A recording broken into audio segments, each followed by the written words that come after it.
स्वागत है आपका नई धारा रेडियो की एक और पॉडकास्ट श्रृंखला में। यह श्रृंखला नई धारा के संस्थापक श्री उदयराज सिंह जी के साहित्य को समर्पित है। इस पॉडकास्ट में आप सुनेंगे उदयराज जी द्वारा लिखी कहानियां, संस्मरण व लेख। सुनना न भूलें नई धारा रेडियो पर। आइए आज सुनते हैं संस्मरण जय जय काली प्रसाद। स्वर्गीय मुंशी काली प्रसाद 19वीं सदी में इलाहाबाद के एक नामी रईस और एक बड़े जमींदार थे। वो बड़े आस्तिक व्यक्ति थे और उनकी पत्नी भी ईश्वर परायणा महिला थीं। रात दिन भगवान की पूजा तथा दान पुण्य में व्यस्त रहती थीं। उनका घर धन धान्य से भरा था, मगर हरा न था। उन्हें कोई संतान न थी।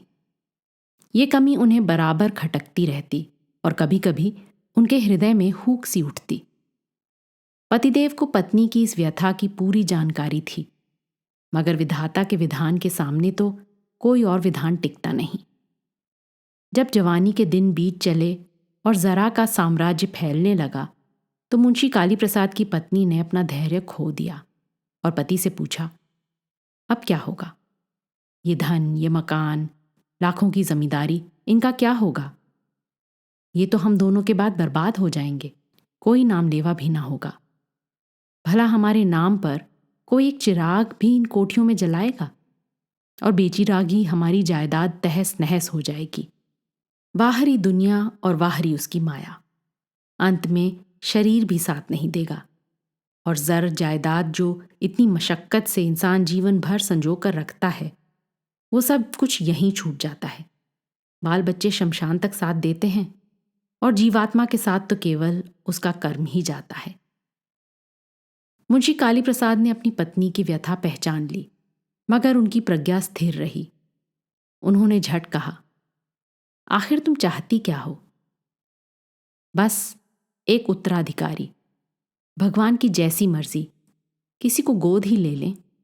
फिर ये मुरझाया हुआ घर खिल उठेगा, हर कमरे में चिराग जल उठेंगे। इन झाड़ फानूसों में एक नई ज्योति, एक नई आभा फूट पड़ेगी। मुंशी काली प्रसाद एक क्षण को मौन हो गए। उनका दिव्य मुखमंडल गंभीर समुद्र की तरह शांत हो गया। कोई भी आभा नहीं, कोई भी विभा नहीं। फिर एकाएक ऐसा जान पड़ा कि लाखों लाख झाड़ फानूसों की रोशनी उनके सौम्य चेहरे से फूट पड़ी।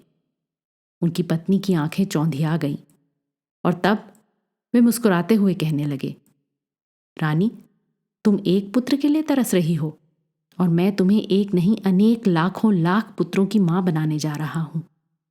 गांधारी से भी अधिक भाग्यशालिनी तुम होगी। उसे तो 100 ही पुत्र थे और वो अंत में ऐसी अभागी निकली कि उसके सभी पुत्र उसकी आंखों के सामने ही लड़ कट मरे। मगर तुम्हारा ऐश्वर्य तो अजर अमर रहेगा, अनंत रहेगा। जब तक ये धरती रहेगी तब तक तुम मां कहलाओगी, मां धरित्री की तरह। उनकी पत्नी मां शब्द की पुलकित से ही अभिभूत हो गई। जान पड़ा कि उनकी छाती से मां के दूध के अजस्त्र स्रोत फूट पड़े हैं और सचमुच वे एक नहीं अनेक पुत्रों की मां बन गई हैं। मुंशी काली प्रसाद ने अपने सारे धन और जायदाद का एक ट्रस्ट बनाया और उसी से कायस्थ पाठशाला जैसी सुप्रसिद्ध शिक्षण संस्था इलाहाबाद में तत्काल खोल दी। आज उस ट्रस्ट के अंतर्गत कितने स्कूल, कॉलेज और यूनिवर्सिटी हॉस्टल हैं। कृषि विश्वविद्यालय, कुलभास्कर कृषि विश्वविद्यालय तथा शिक्षण की अनेक तरह की और संस्थाएं हैं। वहाँ हर साल मुंशी जी तथा उनकी पत्नी की जयंती मनाई जाती है। उनकी मूर्तियों पर उनकी असंख्य संतानें यानी शिक्षण संस्थाओं के विद्यार्थीगण फूल मालाएं चढ़ाते हैं और जय जय काली प्रसाद के अमर गीत गाते हुए उनकी कुलभास्कर उपाधि की गरिमा को गौरव देते हैं।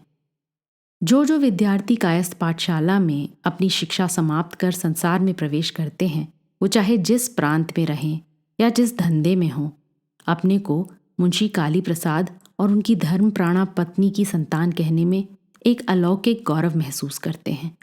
ऐसा आध्यात्मिक आकर्षण है हमारी कायस्थ पाठशाला में।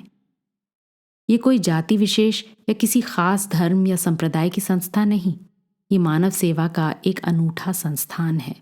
मुंशी जी तथा उनकी पत्नी की जीवात्मा आज जहाँ कहीं भी होगी, जिस लोक में विचरण कर रही होगी, ये अवश्य स्मरण करती होगी कि उनकी सहस्त्रों संतानों का ये अजस्त्र और चिरंतन प्रवाह निरंतर उनके पांव पखारता रहता है और उनमें श्रद्धा सुमन समर्पित करता रहता है।